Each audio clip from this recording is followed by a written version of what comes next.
Chers amis internautes, je vais être honnête avec vous, je ne m'entends même pas parler tant il y a d'affluence et de bruit sur ce salon du FIC, ce qui est plutôt une bonne nouvelle. Je pense que mes invités ne diront pas le contraire. Merci de nous être fidèles si vous naviguez et butinez un petit peu sur ces vidéos autour du thème de la cybersécurité. Nous allons approfondir aujourd'hui, alors je le dis pour mes invités, les gens qui nous écoutent sont des décideurs du monde de l'IT. Hein, c'est pas Madame Michu.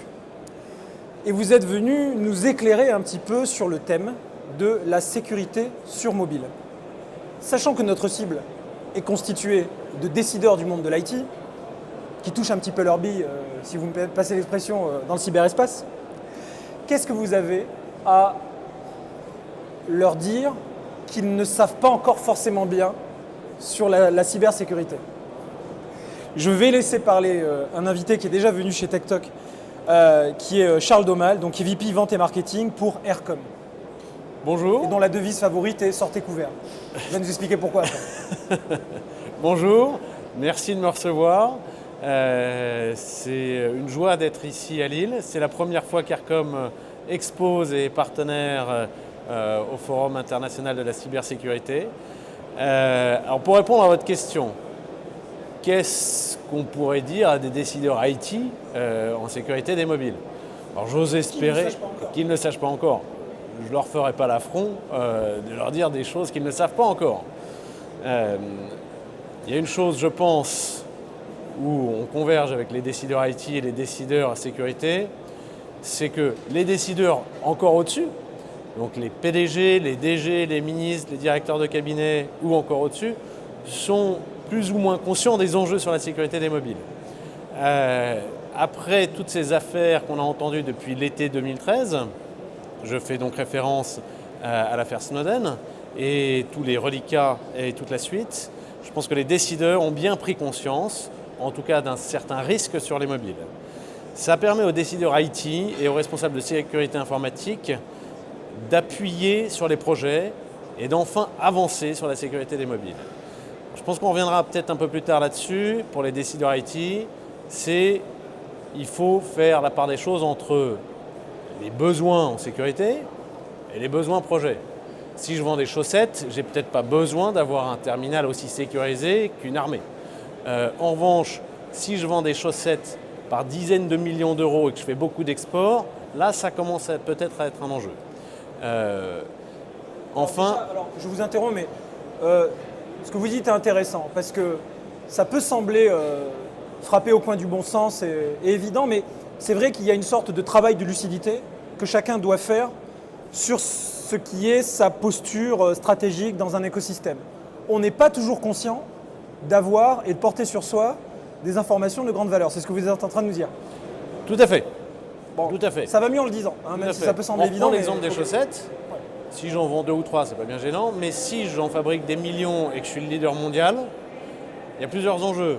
Qui sont mes fournisseurs, qui sont mes distributeurs. Rien que ça, c'est une info. Et si le numéro 2 a envie de venir vous embêter, avec ces infos-là, de savoir avec qui vous êtes en relation, déjà, c'est une première étape. Vous savez, blague à part, et je suis désolé de m'impliquer dans ce plateau, mais je dois vous dire que mon premier investisseur dans ma boîte était un fabricant de chaussettes. Et il détenait un brevet exclusif permettant de faire fonctionner des machines ayant une technologie si rare que les données de fonctionnement de cette machine étaient mises dans un coffre, dans un disque et dans un coffre. Alors, vous voyez, vous avez choisi un exemple qui me fait sourire, parce que même dans le monde de la chaussette, on met des choses dans les coffres. Donc même à ce niveau-là, c'est voilà, important. Hein, donc c'est pour ça que ça me fait sourire. Bon, alors en tout cas, il y a ce nécessaire point de lucidité qu'il faut faire pour se positionner. D'abord, petite parenthèse, c'est un travail que vous faites avec vos clients, que d'essayer en quelque sorte d'auditer, à force de bon sens et d'analyse aussi, leur posture sur leur marché. Alors, il y a toujours un côté délicat quand on est éditeur et donc fournisseur de solutions, de faire un travail d'audit et de conseil. Ça, il peut y avoir un peu de travail d'audit et de conseil en phase d'avant-vente, mais on laisse le soin de cette partie audit et conseil d'être effectué par des professionnels de l'audit et de conseil. Voilà. Pour éviter les conflits d'intérêts. En tout cas, vous fournissez un minimum d'accompagnement, c'est ça que je veux dire. Tout à fait. Voilà, bon, okay. Tout à fait. Alors, si on peut, ça c'était une longue parenthèse pour le point de lucidité. Est-ce qu'on peut poursuivre sur ce que même les décideurs de l'IT ont peut-être besoin d'entendre aujourd'hui? Alors aujourd'hui, il est très clair qu'il y a des solutions qui existent pour sécuriser de façon tout à fait correcte et tout à fait forte les mobiles, les tablettes et les PC. Il y a un certain nombre de sociétés françaises et européennes qui travaillent dans ce domaine-là, comme Aircom et comme d'autres. Et donc aujourd'hui, on peut aller très loin dans la sécurité des mobiles et se prémunir d'un certain nombre d'attaques qui ont été exposées d'ailleurs lors de ces derniers mois. Donc il existe des solutions, notamment à base de cartes à puce. Et quel meilleur pays que la France pour utiliser des cartes à puce dans tous les domaines et dans le mobile, en plus de la carte SIM. Alors, vous parlez de solutions pour protéger les cellulaires dans le contexte d'attaques qui évidemment évoluent au quotidien. Est-ce que vous pouvez nous donner une sorte de panorama des attaques existantes, possibles, là, à début 2014, et dont vous faites forcément partie des observateurs privilégiés quant à leurs impacts potentiels, quant à leur possible nocivité, quant à leur finesse? Est-ce que vous avez des petites informations à partager avec nous sur la nouveauté des attaques? Alors, avant de parler de nouveautés, il y a la première, la plus grosse. Quand vous allez quitter le plateau, si jamais vous oubliez votre tablette, je pense qu'on peut partir avec facilement. Et ça m'intéresse de savoir ce qu'il y a dedans. Parce qu'il y a tous vos contacts, tout votre agenda et tous vos emails. Donc ça, c'est la première des attaques. Autre attaque possible, dont on a parlé lors du forum aujourd'hui, vous voyez tous ces codes barres 2D. Ils sont intéressants, ils sont très utiles. Grosso modo, un code barre 2D, c'est quoi? C'est un lien web. Sauf que si ce lien web, ça vous permet de télécharger un .exe, ça peut être une nouvelle type d'attaque. Grosso modo, si je vous mets des petits codes barres 2D dans le métro, qui vous dit que ce n'est pas juste un lien pour aller récupérer un exécutable. Ça peut être des nouveaux niveaux de type d'attaque. Il y a des attaques plus sournoises via des SMS qu'on ne voit pas aussi. Alors, on va passer la parole à votre invité qui vous a rejoint sur ce plateau, Jean-Marc Grémy, c'est comme ça, je n'ai pas écorché votre nom. Pas du tout. Alors vous êtes membre actif, voilà, en tout cas vice-président du Club de la sécurité de l'information français, le CLUSIF. Absolument. Pourquoi vous sentez-vous concerné par ce thème de la sécurité sur les mobiles? Tout simplement parce que la majeure partie de nos membres aujourd'hui sont de grandes entreprises, de grands organismes d'État, et qu'au-delà de ce qu'évoquait M. Domal sur l'impérieuse nécessité de sécuriser le terminal, le CLUSIF, lui, se positionne peut-être un tout petit peu en amont de ce débat technologique et industriel qui est de prendre soin des informations qui ont le plus de valeur et éviter de disperser dans votre entreprise sur différents terminaux, qu'ils soient mobiles, le PC portable ou hypermobile comme la tablette ou le smartphone, de l'information très sensible dans votre entreprise.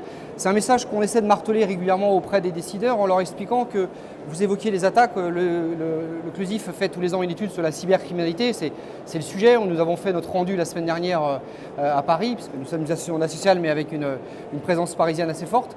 Et nous avons évoqué aussi cette problématique de la sécurité sur les mobiles et on voit que, pour compléter ce que disait M. Domal, au-delà de la nature même de la donnée et de l'environnement sécurisé du système, on voit que les attaques sont de plus en plus sophistiquées, qu'elles adressent la totalité aujourd'hui du marché, que ce soit les téléphones de marques diverses et variées, la marque à la pomme, la marque au petit bonhomme vert, etc., etc. Et que malheureusement, malgré toutes les solutions et toutes les précautions qu'on peut prendre d'un point de vue technologique ou industriel tel qu'on l'évoque là, la précaution veut, et c'est le message qu'on essaie de marteler auprès de nos dirigeants, faites attention à la façon dont vous utilisez le terminal, n'intégrez pas n'importe quel type de technologie dans vos environnements parce qu'on sait que l'attaquant, comme l'évoquait M. Domal, sait quelle technologie vous allez utiliser et il essaiera d'avoir des attaques technologiques sur les applications, certes, mais il essaiera aussi d'avoir un accès physique à votre équipement, ce qui est de loin le plus rentable comme attaque. Alors, je suppose que ça doit être presque pénible pour vous à la fin, quand vous êtes sur des événements comme ça, c'est de l'enfonçage de portes ouvertes. On dit toujours la même chose, faites attention, faites attention, faites attention. Et en même temps, on produit tous les ans. De répétition, donc Oui, mais entendez-moi bien. Là, vous venez à la rencontre des professionnels d'un écosystème IT qui sont censés être au courant. Et vous entendez bien parler, vous dites des choses qui vous rendent fou parce que vous avez un accès privilégié à une information qui est elle-même le fruit d'un diagnostic, d'une étude, qui est le taux de cybercriminalité en France, etc., etc. Et vous constatez que toujours les mêmes erreurs sont faites. Et quand je vous entends parler, tout ce que vous dites relève du bon sens. Donc, ce qui est, je trouve, malheureux et ingrat dans votre tâche, c'est que les gens qui vous écoutent manifestement d'une oreille distraite. Ils se disent, bah bien sûr, je fais attention à ma tablette, hein, jusqu'au jour où on a un problème. Alors, qu'est-ce que vous pouvez leur dire de plus provocateur pour éveiller leur conscience, pour que vous ayez un petit peu moins l'air de vous battre contre des moulins à vent et d'enfoncer les portes ouvertes?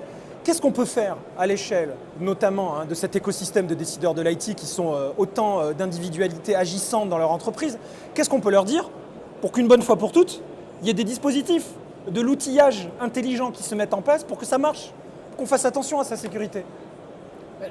Alors l'outillage ne fera pas tout. Enfin, je sais que l'activité d'Aircom est en partie de vendre, de concevoir des produits et de proposer des produits aux institutionnels ou aux grandes entreprises.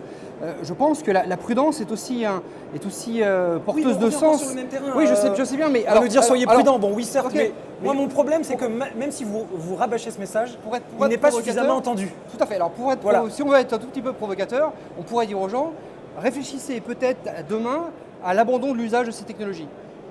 Est-ce qu'il ne faut pas demain se poser la question de savoir quelle est la... Non mais il faut se poser la question. Mais il faut se poser la question, je pense que comme aujourd'hui on réfléchit dans beaucoup d'entreprises à revenir à avoir plusieurs postes de travail par collaborateur, pour séparer les réseaux privés d'entreprises sur lesquels on a une quantité d'informations plutôt sensible, d'un accès à Internet sur lequel on sait qu'aujourd'hui, malgré toute la précaution, tout l'outillage de sécurité qu'on met en place, l'attaque finit toujours par se produire. Attendez, on l'a entendu. C'est un aveu d'échec. Non, vous nous dites d'abandonner certaines technologies parce qu'on va dans le mur. Non, c'est pas du tout l'échec. C'est juste de prendre conscience qu'il y a des systèmes qui sont ouverts et d'autres qui sont fermés. Il y a des constructeurs informatiques qui ont pris pour des raisons de qualité, pour des raisons d'ergonomie, oui, donc c'est bien de la provoque, et des questions un peu financières, qui ont pris la décision de faire leur système relativement fermé et qui empêchent des industriels de pouvoir accès à leur technologie. Moi je me dis que Charles Domal doit être en train de bouillir sur sa chaise parce que lui son but c'est pas qu'on abandonne les technos, c'est qu'on les protège mieux. Alors, comment vous réagissez à ça? Première chose, contrairement à ce que vous disiez, il y a quand même eu des progrès. Ah, vous pensez? Oui. Regardez les rapports de la cybercriminalité, elle est bien en croissance. D'accord. Vous voulez dire que sa croissance faiblit? Elle croît moins vite? C'est ça. On est dans un journal politique là. Première chose, il y a les progrès. Bon, okay. On voit tous les jours. L'évangélisation, vous nous dites, ça ne sert pas à rien. Ça sert pas mais à maintenant, rien. est-ce que vous pouvez revenir sur le terrain des technos qu'il faut garder et comment on peut mieux optimiser leur usage? Je rebondis sur ce que dit M. Grémy. Il y a certaines informations, il ne faut pas les sortir. Elles restent à l'intérieur de l'entreprise. Elles ne vont pas sur les tablettes, les smartphones, sur rien du tout. Il y a d'autres qu'on peut sortir, et on peut d'autant plus les sortir. Maintenant, les technos se renforcent, donc on peut en sortir. Grâce à ces technos renforcés, on peut aller un peu plus loin dans les prestations ou dans les métiers qu'on peut faire à l'extérieur. Typiquement, avoir accès à des bases de données nominatives ou des choses comme ça, parce qu'on peut protéger ça. Bon. Et pour me faire plaisir, est-ce qu'on peut se mettre dans une hypothèse où de toute façon, je suis DSI et j'ai les données de l'entreprise avec moi? Qu'est-ce que vous proposez comme solution pour mieux protéger ces données qui vont de toute façon sortir? Ah mais on peut déjà en sortir un certain nombre et je peux vous proposer mes produits pour en sortir un certain nombre. Bon. Ça, c'est une chose. Et vous faisiez en introduction une allusion amusante, parce qu'il y a quelques semaines on s'est rencontrés, le sortez couvert. Vous vouliez une petite image choc pour les décideurs IT, mais ce n'est pas que pour les décideurs IT. C'est surtout pour ceux qui leur donnent les budgets au-dessus et pour ceux qui sont dans les boards et les comités exécutifs. Est-ce que ça vous viendrait à l'idée d'envoyer votre fille de 16 ans à 18 ans toute nue sur les champs? Non. Alors sortez couvert. Mettez-lui des trucs. En revanche, beaucoup de top managers sont dans cette situation. C'est ça que vous êtes en train de nous dire? Alors maintenant, ils ont commencé à les habiller. On peut les habiller correctement, première chose. Et puis, pour rebondir sur ce que disait M. Grémy, parfois à 2h ou 3h du matin, Charles, on leur interdit d'y aller. Il nous reste 30 secondes. Maintenant, en synthèse, je vous laisse, s'il vous plaît, faire la synthèse. C'est quoi le machin qu'on met autour pour les protéger, que vous proposez? Le machin, nous on rajoute une carte à puce au format micro SD. Donc dans un téléphone, on remplace la micro SD, on met un vrai truc. Voilà. Une vraie carte à puce, fabriquée ici. Et on rajoute fabriquée ici, ce qui n'est pas innocent, parce que sur le sol français, en maîtrise totale. Tout à fait. Oui, ça c'est important de le dire. C'est important. Et d'avoir des ingénieurs embauchés ici. On a suffisamment d'écoles d'ingénieurs en France pour ça. Et l'autre conclusion, sous l'impulsion des pouvoirs publics, la cybersécurité est un secteur mis en avant et un secteur particulier. Il y a tout un groupe de travail qui se réunit autour de l'État. Il y a tous les industriels et toutes les associations qui se réunissent régulièrement depuis 2 mois Un rapport sera remis début mars au pouvoir public pour le plan d'action à la fois côté utilisateur et côté éditeur pour mettre en avant. Vous travaillez sur ce rapport? Et on travaille. Vous pouvez pas nous donner un petit aperçu de ce qui va un peu éveiller les consciences ou contribuer au moins Un aperçu plus c'est économique. trop tôt. Un petit aperçu plus Alors, économique. dites-nous un peu, qu'on se mette quelque chose sous la dent. Il y a une meute qui se prépare à l'export. Une meute se prépare à l'export. Oui. Une meute, laissez-moi Vous n'êtes pas deviner. censé savoir qu'on a un petit problème de D'entrepreneurs balance français. Voilà, un petit problème de balance économique. Bon, alors si la cybersécurité peut sécuriser les entreprises françaises et les administrations françaises et en plus rapporter de la devise, c'est encore mieux. Alors le rendez-vous est pris, messieurs, pour qu'en mars, vous veniez défendre, expliquer, évidemment évangéliser, mais effectivement nous faire l'explication de texte de ce rapport. La date est prise, hein, vous viendrez, et comme ça on pourra outiller intellectuellement aussi notre communauté, parce que quand on pond des rapports, il faut les expliquer, donner envie aux gens d'en parler à leur tour. La date est prise. Très bien. À bientôt. Merci. Et merci d'avoir fait le déplacement. Bonne fin de journée.